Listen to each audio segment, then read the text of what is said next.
Hi muckers, welcome back to my YouTube channel. I hope you're all doing very well. Okay, I am back from the Taylor Swift concert, so if my voice sounds really messed up, I had 3 days of screaming Taylor Swift lyrics and my voice is gone. But I want to come back here and I want to film on something because we have been talking about the I'm Alex allegations on my YouTube channel. And I've been seeing my comment section has been filled with people saying that I need to speak about inabber, I need to keep the same energy for inabber, and I didn't know what was going on. And so I looked online and I saw that inabber's ex-girlfriend had came out and claimed a lot of things about him. And I've also seen that inabber has responded to them. Now, in going through inabber's response, I want to say that it's very interesting what the ex-girlfriend is saying. So I kind of want to put everything out there because I want you to know that I'm not ignoring everything or I'm not ignoring anything at all. There's just a lot of really weird inconsistencies with what inabber's ex-girlfriend is saying, and in trying not to sound really bad, it seems like she is purposely trying to take attention away from I'm Alex and the full situation with his ex-girlfriend Alice. So let's talk about it. So we have this first post from Christie, which is inabber's ex-girlfriend, who said, I deleted what I said earlier, but F that. Inabber knew who Alex was. He would often comment about how awful of a person he was and even labeled Alex a narcissist himself. Everyone knew what a disgusting person Alex was and if they're pretending to be in the dark, it's inexcusable. Whilst I don't believe that anyone knew to the full extent how Alex was treating Alice, everyone knew that Alex was a narcissist prior to Alice's statement from how he treated literally everyone else. He's cold and malicious in ways there is no way that anyone can deny. Alex was an extremely toxic friend of Fraser, who is inabber, along with so many others, and as someone who once loved him, it was hard to watch. But Fraser admitted to me that he put up with it because being friends with Alex benefited him in his work. Fraser is also a very calculated person. Manipulation and lying come so easy to him, and it's disturbing. He is not the same, but not far different from Alex behind closed doors. What I experienced in my relationship with Fraser is something I'm still working through to this day in therapy. I will not be putting out a detailed statement because my situation is something I would like to try heal from in private without the input of strangers online. What I do feel comfortable to say is that the way I was treated drove me to attempt in June 2023, back when I was still living with him. These thoughts and tendencies are still something I struggle with because of that relationship, and I'm struggling to heal properly. I also got diagnosed with chronic stress from how he treated me. I experienced and continue to experience hair loss, extreme daily nausea, vomiting, insomnia, and debilitating migraines from the emotional implications of that relationship. The physical and mental implications I have from that relationship is again why I will not be disclosing what I went through. It is still very raw, and I do not wish for my past traumas to be pulled apart like I have seen, done to Alice. So inabber responded, and we're just going to go through it. Brief disproving of the allegations made by Christie. So we have this tweet. This is the original tweet and the one doing the rounds. Seems to suggest that I knew about things going on. She has, the image on the right, since backtracked and stated that I didn't know about Alice. She states she was angry and making this about myself, despite herself making this about me. Sorry, there's a bit of confusion with my wording, so I just want to clear up that I was saying Fraser knew the type of person Alex is, and not that he knew Alex was abusing Alice. I was angry that he was making her situation about himself and acting defensive when this should have nothing to do with him. Really sorry if my words were not clear in that. Now, my opinion on that already is that Fraser was so intertwined with Alex at a time period on YouTube, and I think it was important for him to say where he stood on the situation. And not only that, people were literally asking inabber where he stood with it, and I think as a creator, it's important to say that. And inabber posted a bunch of Instagram stories, and he detailed how he was feeling, and I don't see anything wrong with that. And if anything, the way that the ex-girlfriend here is backtracking, it seemed that she was actually making it about herself. And even if she wasn't making it about herself, it seemed that she did these tweets out of anger, which ultimately took away from the situation with Alice, not what inabber did whatsoever. So that's important to note. Now, With my friendship with Alex, it was confirmed it was toxic. I've had many fallings out with him. Publicly, me and Alex had fallings out, and of course I spoke to my, at the time, girlfriend, Christie, about it because she was my girlfriend, and people in relationships typically open up and vent about their feelings. My friendship with Alex is very confusing to me personally. As I said on my story, I'm pretty embarrassed that I didn't just cut ties with him in the past after plenty of fallings out. Alex is widespread a disliked content creator and has been since 2019. I remain friends with him because I'm a loyal person, but also because back then I was genuinely worried about well-being, and in a lot of cases, in 2021, I was also worried. 2022 to 2023, me and Alex only saw each other walking the dog for the most part, but even then it was still toxic. Then, mid-2023, we started gaming a lot more together and speaking way more than we usually did, and that obviously led to us making a podcast that lasted 4 episodes. So then we have the tweet from Christie that said, Christie, yeah, right? Or Christ. Her name is Christie, right? Or is it Christ? Oh, Christ. Oh, okay. Sorry, my bad. Basically, the ex-girlfriend had said, remember, Alex was an extremely toxic friend. However, inabber stayed friends with him because it benefited him. This is quite frankly a bizarre allegation that she's made, that I stayed friends with Alex because it apparently benefited me. My friendship with Alex only did the opposite of benefit me, especially at the time when I was in a relationship with Christ. I don't really want to be speaking too much about numbers, but in reality is Alex's channel has been bleeding subs for 5 years, nowhere near his relevance in 2018, and he's widespread a disliked creator. But also, Alex has only been in the title of one of my videos that he featured in during the entire existence of my channel, and that was in 2018. So here he has his video, Laylee Pons is a furry, featuring I'm Alex. So basically, he's saying that in the videos that they would do after this, he wouldn't even put, Alex's name in the title, so how was he benefiting from it? As you can see, Alex did not benefit my channel. I went and checked his main channel, and during the time period I dated Christ, which was January 2022 to early 2023, I featured on the I'm Alex YouTube channel 0 times. Our collab after that came in July 2023, after we had broken up, which again, I did not benefit from much at all. So we have this title, Colleen Ballinger song, Apology Got Even Worse. Somehow I just can't escape that woman. As you can see, the allegation that she's, putting forward is really strange. Yes, I regret being friends with Alex, but the suggestion that I benefited from him is quite wild to me, considering it was a public thing of how disliked he was. I actually was seen as a bit of an idiot for remaining friends with him, and truthfully, that's a fair critique. The more serious stuff. Now for context, me and Chris broke up in April 2023. Christie moved into my flat very early on in the relationship after my request, due to some personal issues that I don't want to put in this document that Christie was facing. I thought it would be safer and better for her to live at my place, and she agreed. We eventually moved into a bigger flat in March 2023. We both needed some more space.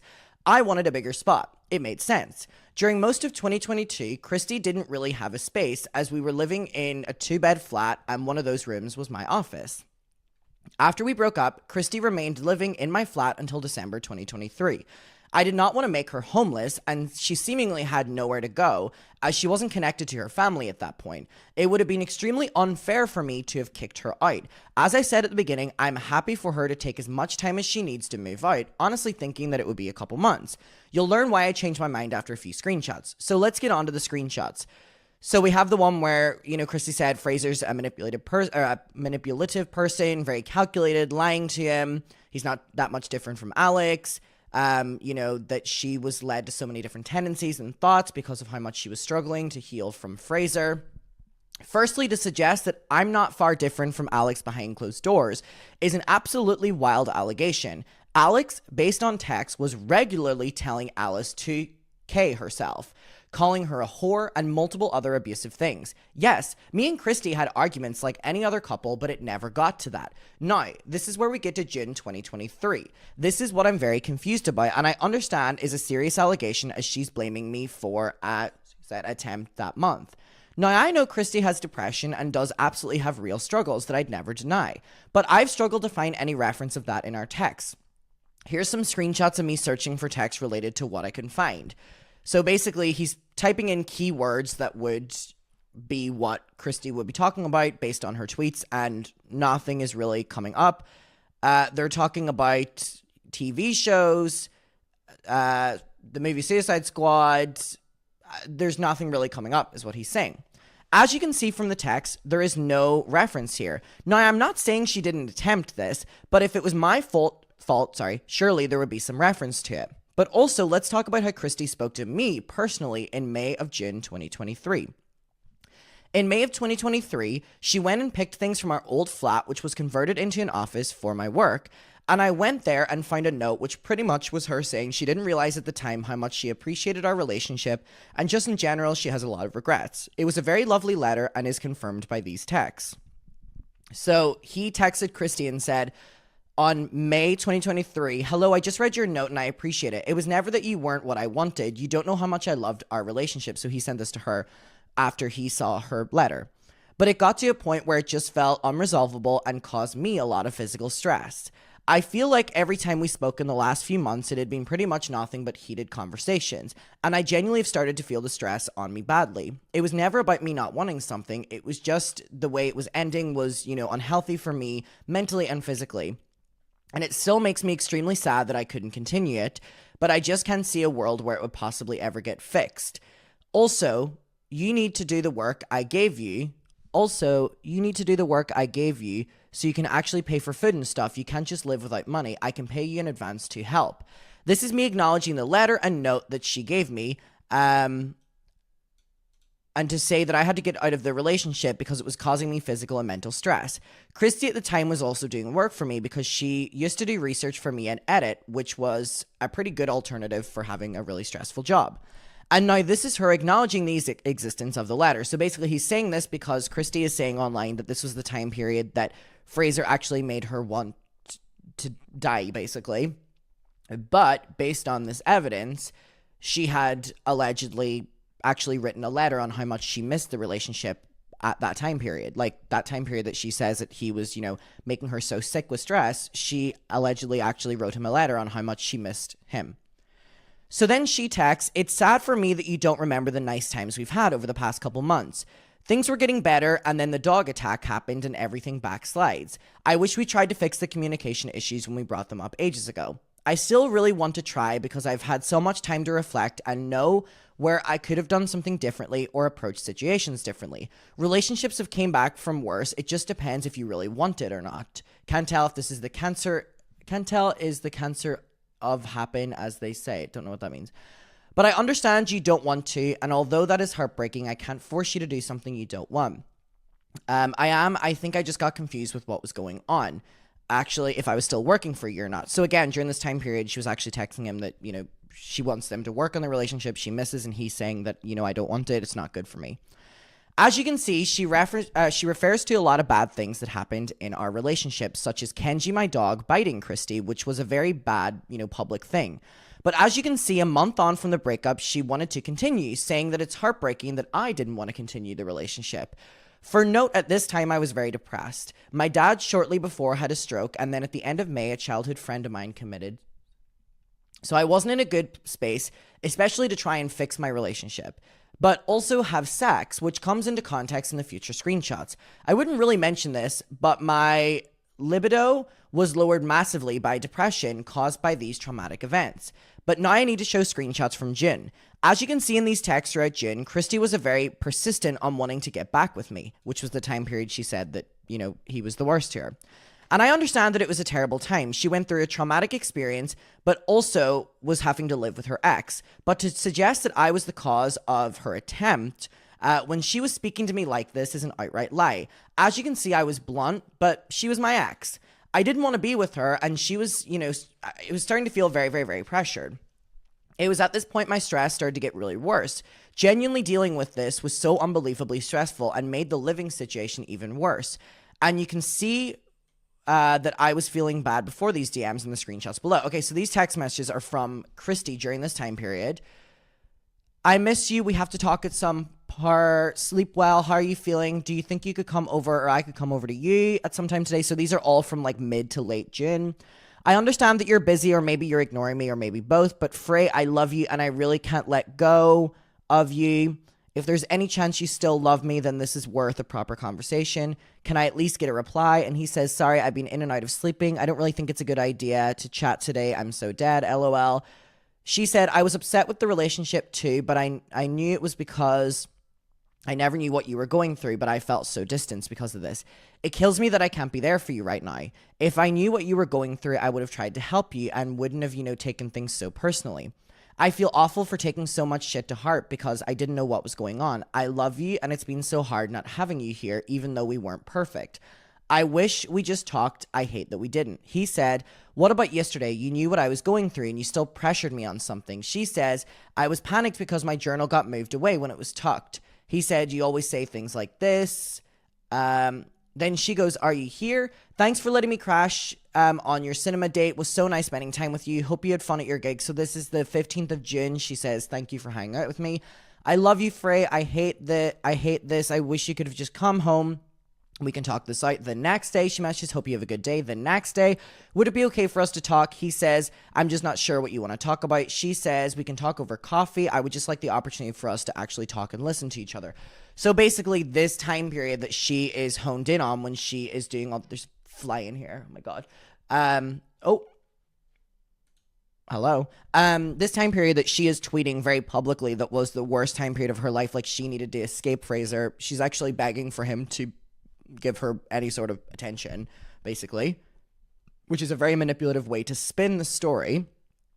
So from the 6th of June, so before that, we have this text where she says, can you just let me know if I gain too much weight? Is that why you don't want to have sex with me anymore? He goes, pardon? She goes, it's been a real confidence knock. It keeps playing on my mind because when I was super skinny, we would have sex all the time. But when I got to a healthy weight, it stopped. And usually there's always breakup sex, but this is my first breakup without breakup sex. And I'm wondering if you're just not attracted to me anymore. So from June, this time period that she's saying all this about him, she is begging him for breakup sex, even though he's saying that he's going through so much and needs time away from her. I really want to know if I'm not attractive anymore. Fraser, please. If my weight is an issue, I want to know.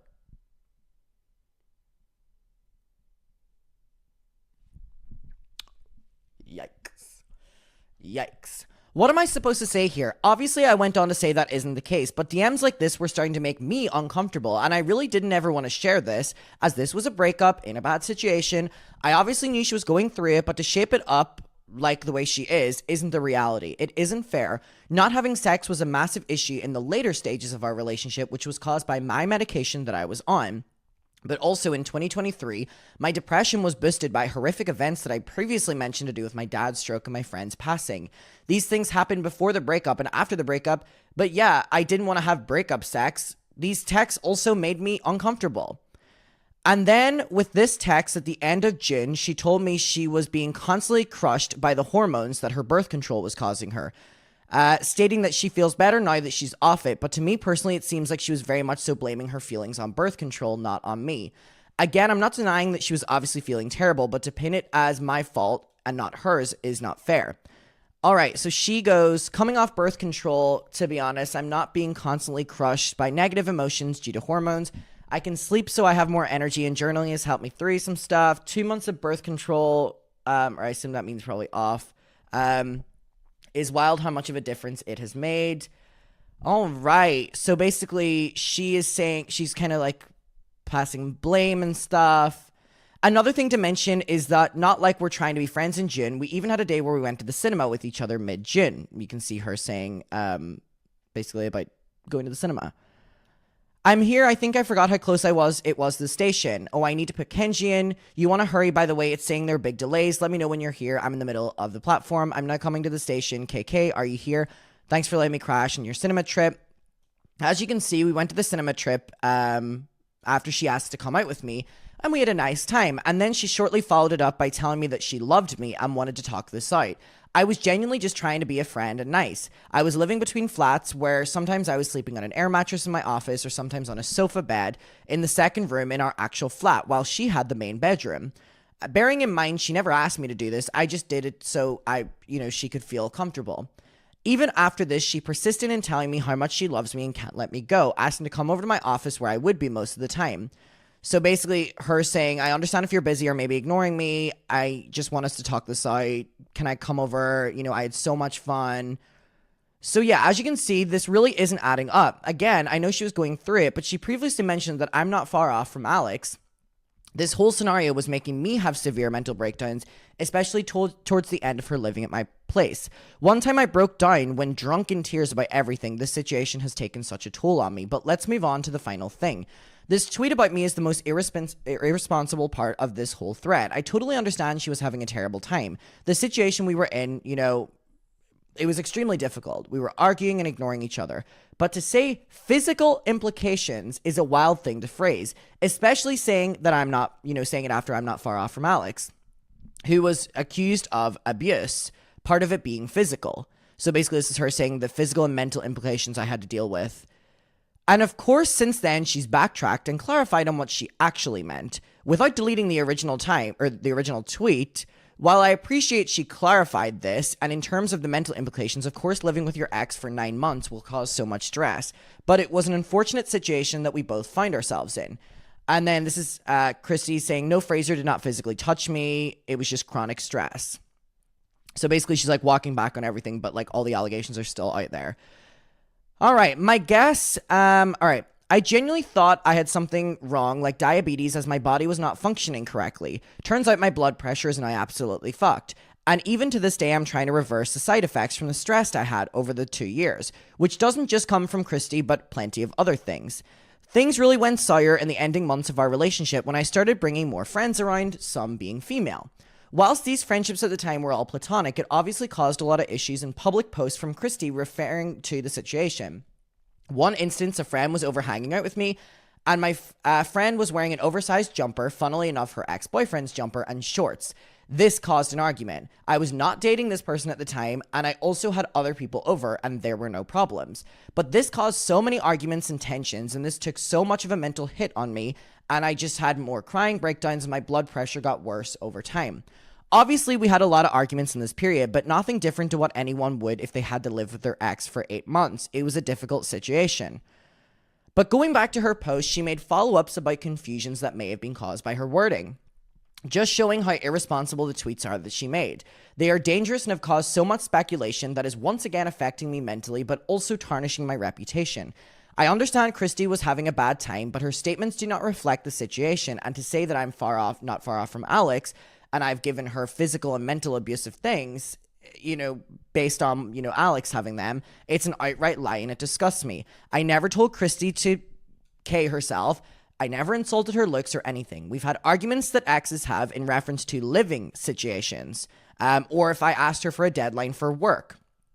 But, the messages about sex and loving me and stuff, just very uncomfortable. I offered to pay a chunk of the rent for the first few months, and it just led to another argument where I wanted a deadline, and she got very mad at me. I understand she wanted to do it her way, but this was an out for both of us. Surely if this thing was that bad, she would have taken the offer and moved away from me. Also, I should add, I would happily have paid for her to live somewhere for as long as she could afford it, until, she couldn't have. I get that she didn't want to financially, be reliable on me, but realistically, she was already reliant on me living, off me and paying and stuff. So basically, he sends this text talking about, the living situation is not great and he's happy to pay rent for another place. And he was basically, what he's saying is giving her an out. If the situation was that bad, he's basically saying, I'm willing to pay for you to leave. And then she basically says, it's not a forever thing. I just need to save up money. So she's basically saying that she wants to stay with Fraser, even though he wants her out. To me personally, it makes no sense given her serious allegations that she refused to move, even with the guarantee of having months of rent paid in advance. I even offered to pay for the tax on this too. I was trying to fix the situation. I knew how much it affected both of us, and I knew that we were both suffering mentally from it. It was very difficult. 2023 was a horrible year, but what she has said are lies. Our relationship had issues, but the way she's portraying it is not fair. I may consider making a video on this with more screenshots, but I mainly wanted to do this for the people who, haven't saw any flaws in what she posted. Update, Christie is now blocking people who respond to her with criticism. So basically people are saying, are calling Christie out and she is blocking them. Update, I've been made aware of a TikTok where she suggests that I shut her in a room and not allowed her to make noise. So basically, there's a lot of text here. I've already read this. the TikTok says, maybe my ex was just channeling Sabrina when he would shut me in a room for hours, not allowed to make any noise, and would shout at me for flushing the toilet. Okay, so I want to summarize that last part. So he basically goes on to say that because they were living together in a small place and he is a YouTuber, when he would film, he would have to tell her to go into another room and be quiet. Now, that is it really condensed. I want to say that that is very normal. When I go on trips with my mom and we're sharing a hotel room, God love her, my mom will be entirely silent for the entire time I'm filming. When friends stay over with me, they will go into the living room and they'll be quiet while I film in here. I filmed a couple of videos where some of my friends are in my living room or they're on my balcony and they know to keep it down because I'm filming videos. And at the end of the day, this is a job where, surprisingly, you try to be as professional as what you can do. And if I'm filming a video here and my friends are having a party next door and it's so confusing so, irritating to listen to, that's not me doing as best a job as what I can do. This is very normal as a YouTuber, specifically if you're living with someone, never mind your ex. All right. Just wanted to go through that. Was seeing so many comments in my comment section about Fraser and inabber, and I had already read this and I've made my opinion of what I have been provided. And I wanted to do this so you could also have your own opinion rather than, just seeing a comment and, rushing to make an opinion. It's very frustrating because I think the story is very clear what is happening here. I think it's very frustrating that this was allowed to take away from Alice's story. I'm going to leave it there. Let's talk about it down below. I appreciate you being here, and goodbye.